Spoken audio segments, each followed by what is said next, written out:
Hey guys, welcome back to the channel. Thanks for checking out today's video. If you're new here, please consider subscribing. And I know you're all probably wondering, where's your WRX? Why are you making a video of this Solterra? I don't understand what's going on. I will have a video out explaining everything that happened with my WRX. It's been a big ordeal. Subaru's had the car for about 20 days. It's been inoperable for about 30 days, so it's been a big mess. But I'll make a video explaining everything so you guys know what's going on and you're in the loop. But today's video is about this car because this Solterra has been my loaner vehicle for the last week.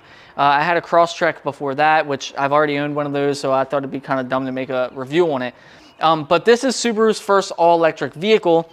It's sitting in front of me right now in the driveway. I believe I'm going to be taking it back tomorrow and picking my WRX back up. It's finally fixed. So I will, I wanted to make this video today before I don't have the vehicle anymore. So I originally had the Crosstrek. They decided to swap me out for this. Thought it might be a little bit more fun. Thought, they're like, oh, you could do a video on it because, they knew my car was taking so long. So this is not my first electric vehicle I've ever driven. I've driven plenty of Teslas.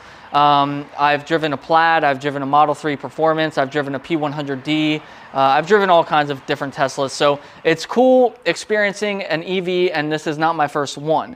So I have something to kind of compare it to in that term. But this is Subaru's first all-electric vehicle. I was a little bummed out to find out that this car, once you see it, you'll probably understand better. You'll be like, oh yeah, that makes sense. But the entire car was pretty much built and manufactured by Toyota, and it just has Subaru badges on it, which is it's unfortunate, but I think they did a good job with it. But we'll walk around the car, we'll take a look at it, we'll go over everything and show it to you guys, and then that'll be it for today's video, and then I'll have another video coming out soon explaining everything going on with the WRX. Okay, so here it is, the Subaru Solterra in all of its unpainted glory. That's right, just like every other Subaru on the market right now, it has unpainted flares, unpainted bumper parts, unpainted side skirts, and it looks a little strange. I'll be honest, I kind of like this look. I think it looks different, but to each their own. The the Toyota version of this vehicle actually comes with painted fender flares in which they are gloss black instead of flat black. So not a whole lot better. It still adds some contrast though. And I'll tell you, I get a lot of head turns driving this vehicle around. In the week that I've had it, I've had plenty of people stop and look or quickly turn their heads when it drives by. It is something that looks different and it draws some attention. This example is in a nice pearl white. It's a pretty color. You can see there the front end, they went with the same kind of design as everybody else making electric vehicles, nothing too unique here. There is, however, an opening, a grill on the bottom for the AC condenser, but you can see there that the front is completely closed off. Instead of going all black, they tried to make it look like a grill and a little bit more like a traditional car, as you can see. But instead of doing an all black grille centerpiece, they left a painted portion. I think this might have looked a little bit better had that all been black, although you can see with the shape of the grille there, if that had all been black, this would probably look like a Ford. So it's a little interesting, the design they went with here. But I wanted you guys to see the front end of this car. I purposely didn't wash it because I wanted to show you all of the freaking bugs on the front of it. There's a lot of bugs. This thing is a bug magnet, and it's actually a bird magnet too. I had probably about 5 different birds try and jump out in front of this car multiple times, and one of them didn't get so lucky. So not sure why, if it's so quiet that the birds just don't hear it coming or what the deal is, but they are constantly flying right out in front of the car, not moving when they're in the roadway and such. But if you come over here, you can see these side air dams on the bumper. They actually appear to be functional. You have these nice Acura-esque kind of headlights, but you have that traditional Subaru C light going on there, wrapping around to an orange side marker. You can see the charge port here, the side fenders that are unpainted. Once you come over to the charge port, you got that nice EV badge there. I say nice, but it's kind of ugly. I hate the look of those.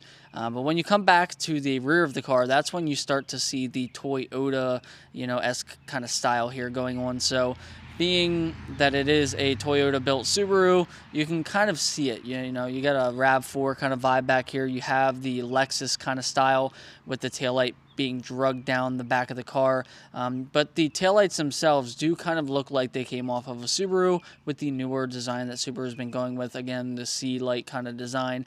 There you have the EV badge on the back and this giant unpainted bumper like typical of Subaru as of late.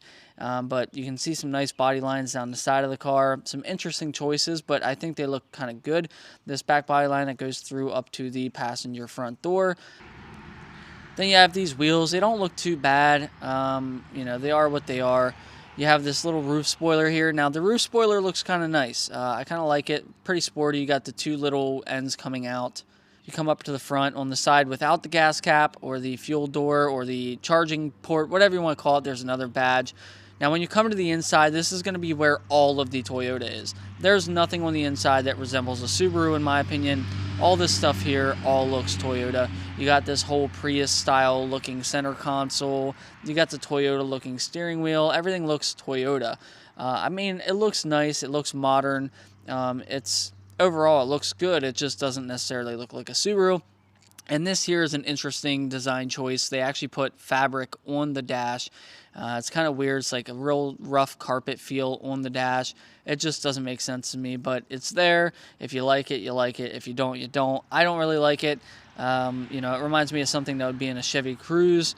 But you have some nice leather on the doors. We have a Harman Kardon system in this thing, some gloss black trim pieces. You know, for the most part, the interior looks nice. It looks modern. You know, there's just some design changes I would have done. But, you know, you come into the driver's side section, you have a different looking interior than most cars. You have this kind of spaceship looking thing going on, you know, where the front heads-up display, the front gauge cluster kind of goes up and over, and it's kind of like eye level with the driver. So instead of being underneath the steering wheel where you're kind of having to, you know, look down at it, it's right in your line of sight. If you're a taller person, it might not be, but for me, it was pretty good. I like the way it looks. It looks futuristic. It looks techy. You know, and it flows well with the interior. Now, you come over here, something interesting. There's actually not a glove box in this car. I don't know why, but the most glove box you're going to get is the center console. It actually slides forward, backward. You can open it up, and then this little tray comes out, and then all underneath there is basically your glove box. Interesting choice, but that's all you get. Then you have this wireless charging pad in here. And unfortunately, this is also where your plug is for Android Auto and Apple CarPlay. So if your phone is plugged in, it's probably not going to work. You're not going to have enough room to put your phone in there. But if you have a smaller phone, you'll be able to charge it. But for me, with this giant phone case, don't mind all the paint on there from work. But my phone does not fit in the wireless charger with the phone case on it. So the wireless charger is kind of pointless for me. But you come over here, you have all these buttons, the shift knob, everything. And then when you're looking at the front display, I like that it's a different design than the other electric cars. It's not one giant screen. You actually have some manual buttons here and some soft touch stuff going on where it's not actually necessarily part of the screen. I like it. It looks different, you know, to each their own. But I like how this isn't directly, a copy and paste compared to all the other electric cars out there. And you're seeing the screen in and out because I have a polarizing lens on the camera, so I apologize if it's looking a little funny to you as I'm filming this. But I like the size of it. I like how it kind of goes across and it's not vertical up and down Tesla style. But you can see here the front display shows you everything you need to see, really. Shows you your cruise control stuff, your speed, what gear you're in, your range left. You can set it to eco or power mode. I didn't really notice a whole difference in power between the two, or a difference in electronic consumption, fuel consumption, whatever you want to call it. I didn't notice a difference really. Here you have a switch that'll help with regenerative braking. So when you push this, it actually seemed to help a lot. It basically enables the regenerative braking. So when you let off the gas, it basically starts braking the car by recharging the batteries. Interesting feature, and it's nice to have. So you can see here that I only have 27 miles left on this charge. That is one thing that I'm not crazy about with this car. You don't have a real long range. It's just a little iffy for me. If you drive shorter distances and you're charging this thing every night, it's probably not a big deal. But for me, it kind of is, because I drive longer distances. I drive the car a lot, and 27 miles left. If I plug this thing in, it takes about 54 hours to charge on a standard 120 outlet. If you have a fast charger, it would probably take about 10 hours to charge from this point, so not quite as long. But if you're in a hurry, or you're on a road trip or something of that nature, this is going to be a problem for you. So that's why, something I'm not super crazy about. But at the end of the day, if this was a daily driver or something where you're just driving 20 miles to work and back every day, and you have a 220 outlet charger, you'd probably be good. We go around to the trunk. You pop the trunk. It does have an automatic trunk. It's going to lift itself up. You can stop it. There is no sensors on there, so if you are in a garage or somewhere close, you might end up banging your hatch on the garage door or something. So just be careful of that. But you're going to lift up these mats. You go underneath here, and when you buy the car, this is where your charger adapter is going to be located. You have some floor mats.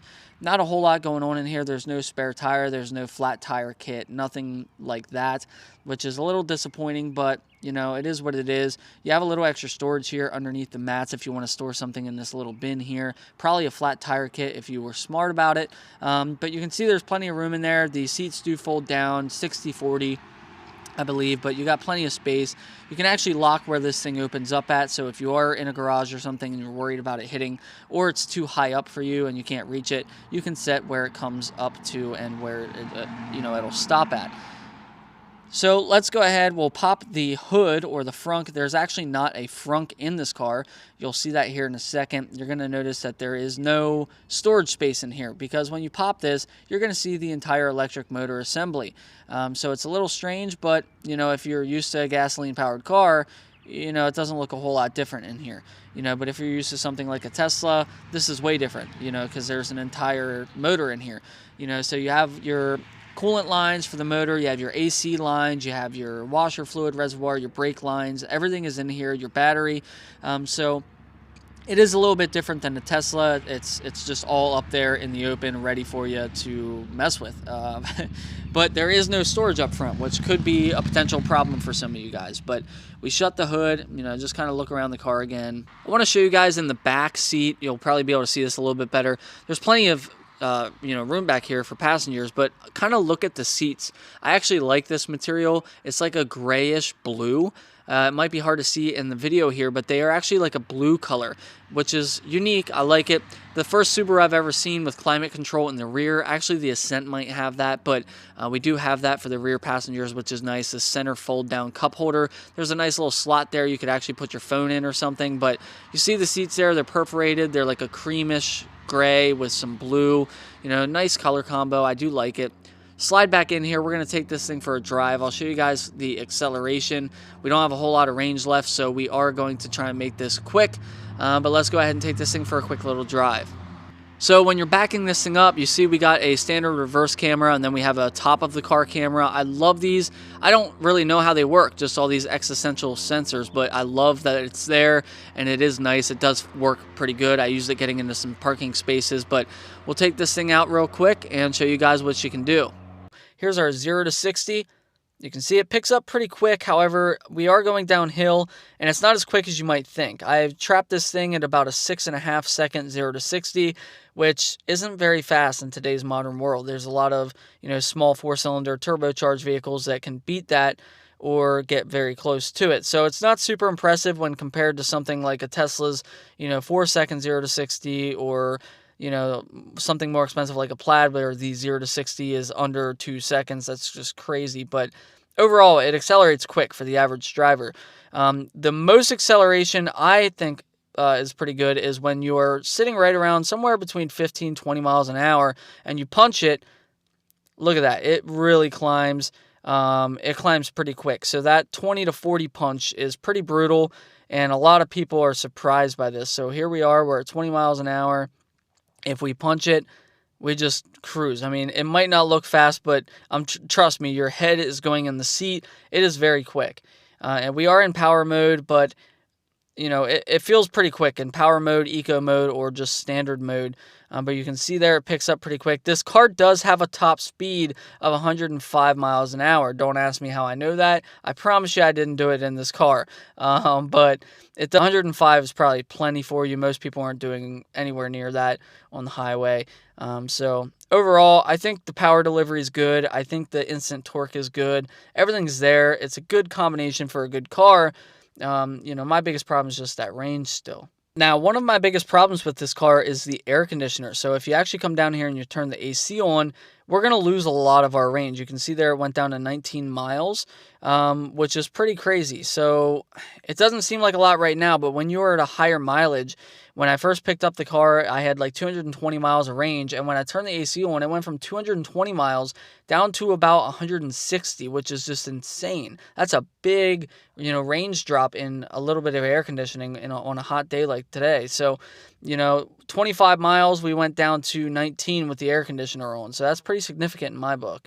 So again, guys, a interesting video for me to make, a little bit different than what you're used to. I just want to kind of go over this car a little bit. This has not been the most in-depth review out there, but overall, this has been a fun car. I've enjoyed driving it. It's been fun. It's definitely a lot more fun than, say, a Crosstrek was.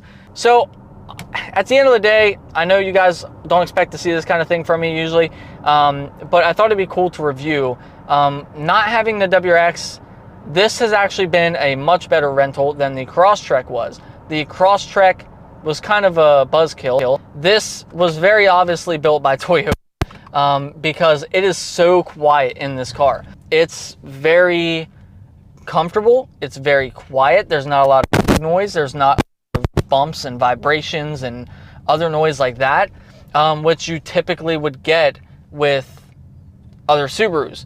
So that's something that I'll give this thing as a nice plus, being that it's built by Toyota. The quality seems to be there a little bit better. And sorry, I just pulled in the garage. It probably got dark. One nice thing I do like are these cameras. You can really see, you know, how much room you have in front of you. You can really get up close to cars in a drive-through or up close to your garage. But let's go ahead. Let's get this thing plugged in. We're going to come up here to the, you know, charge port. We're going to open it up. You're going to see two different charge ports here. That's for two different style chargers, but we have the standard charger with us here. You can see that's plugged into the wall. Again, look at all these freaking bug guts. But we're going to come over here. We grabbed our plug. We're going to plug it into the vehicle. One nice thing is this is going to lock into the vehicle. No one will be able to remove it, but I want you to see what this thing says when we plug it in. So this had, what, 20 miles of range left.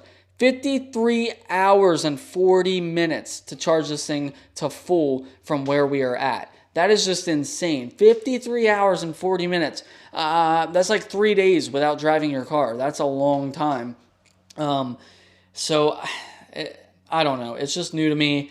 I see the appeal to some people, but it's just not there for me yet. If I could have this as a secondary car, maybe. But I don't think I'd be able to fully rely on this thing. But again, that charger does lock, so once you are charging, no one's going to be able to remove it from the vehicle.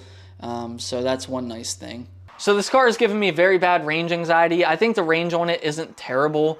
You know, most of the Teslas are getting 300, 400 miles on a charge, I believe. So 220, 250 really isn't that far off, because I think some of the base model Teslas are getting 220 to 250. But overall, if you're able to charge this thing with a 240 outlet every single night when you get home, I don't think you have too much to worry about. I did notice, as with most electric vehicles, it is way more, it uses a lot more electric and a lot more charge driving on back roads and highways than it does in town. With the regenerative braking and everything else, you're not really using much power when you're in town. But overall, I like the vehicle. I think it's a fun car. I think it's quick for what it is. It's a quick car. It's fun to drive. I gave a couple people rides in it, and they all gave the same, like, oh my God, reaction. But none of those people have ever been in electric vehicles either. So if this is your first electric car, you're going to get in this, it's going to blow your mind. If you've already driven an electric vehicle, such as a Model 3, dual motor, or performance, this thing's going to be like, it's really not all that. But at the end of the day, I think they did a good job. I think it's a cool car. And I would honestly daily drive one of these if I had the proper charging for it and I had the money to have this and the WRX. I would save the WRX as a weekend warrior, and I would daily drive this thing. I think it's a cool car. But that's really it for today's video, guys. If you have any questions about the car that I might be able to answer, drop them in the comments. Or if you've had any experiences you want to talk about, drop them in the comments. We'll talk there. If you have any questions about the WRX, please save them, because I will have that video explaining everything here shortly. But that's going to be it for today's video, guys. I appreciate you checking it out. I'll see you guys very soon.